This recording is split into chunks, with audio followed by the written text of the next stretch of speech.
ಸಿಗದ ನಿನ್ನೆಯ ಸಿಗುವ ನಾಳೆಯ ಮಧ್ಯೆ ಸಿಕ್ಕಿರುವ ಈ ಕ್ಷಣವನ್ನು ಸುಂದರವಾಗಿಸಿಕೊಳ್ಳಿ.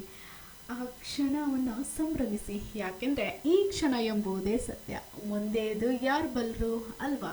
ಹಲೋ, ನಮಸ್ತೆ. ನನ್ನ ಮಿಲಿ ಲಾಗ್ಗೆ ನಿಮ್ಮೆಲ್ರಿಗೂ ಆತ್ಮೀಯ ಸ್ವಾಗತ. ಬೆಳಗ್ಗೆ ಎದ್ದು ಟಿಫನ್ ಮುಗಿಸಿ ನಾ ರೆಡಿ ಆದೆ. ನೋಡಿ ಇಲ್ಲಿ ನನ್ನ ಸೌಂದರ್ಯದ ಸಾಧನಗಳು.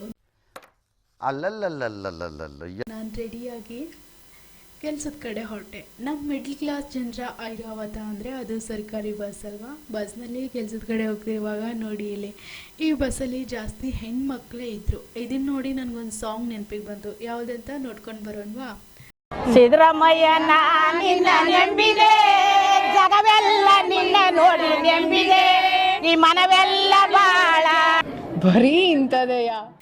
ನೆಕ್ಸ್ಟ್ ನಾ ಬಂದೆ ಕೆಲಸದ ಕಡೆ. ಕೆಲಸ ಮುಗಿಸಿ ಮಧ್ಯಾಹ್ನ ಊಟ ನೆನಪಾಯಿತು. ಊಟ ಮಾಡೋಗೆ ಅಂತ ನಾನು ನನ್ನ ಗೆಳತಿ ಮತ್ತು ಅವಳ ಮಗಳು ಊಟಕ್ಕೆ ಹೊರಟ್ವಿ.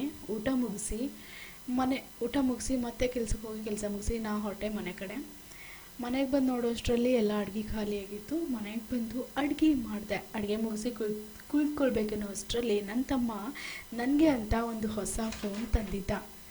ಯಾಕೆಂದರೆ ನಾನು ಫೋನ್ ತಗೊಂಡು 6 ವರ್ಷ ಆಗೋಗಿತ್ತು. ನಾನು ಫೋನ್ನೇ ಚೇಂಜ್ ಮಾಡಿರಲಿಲ್ಲ. ಆತ ಹೇಳ್ತಾನೆ ಇದ್ದ, ಅಕ್ಕ ಅದೇ ಫೋನ್ ಎಷ್ಟಂತ ಯೂಸ್ ಮಾಡ್ತೀಯ, ಚೇಂಜ್ ಮಾಡು ಅಂತ. ಬಟ್ ನಾನೇ ಮಾಡಿರಲಿಲ್ಲ. ನೆಕ್ಸ್ಟ್ ಇಯರ್ ಅಂತ ಮುಂದೆ ಹಾಕ್ತಾ 6 ವರ್ಷ ಆ ಫೋನಲ್ಲೇ ಯೂಸ್ ಮಾಡ್ತಾಯಿದ್ದೆ. ಪಾಪ ನನ್ನ ತಮ್ಮ ಅದೊಂದೇ ಹೊಸ ಫೋನ್ ತಂದುಕೊಟ್ಟ. ಅವನಿಗೊಂದು ಥ್ಯಾಂಕ್ಸ್ ಹೇಳಿ ರಾತ್ರಿ ಊಟ ಮುಗಿಸಿ ನನ್ನ ಡೇ ಮುಗಿಸ್ದೆ. ಮತ್ತೆ ನೆಕ್ಸ್ಟ್ ಲಾಗಲ್ಲಿ ಸಿಗೋಣ. ಬಾಯ್.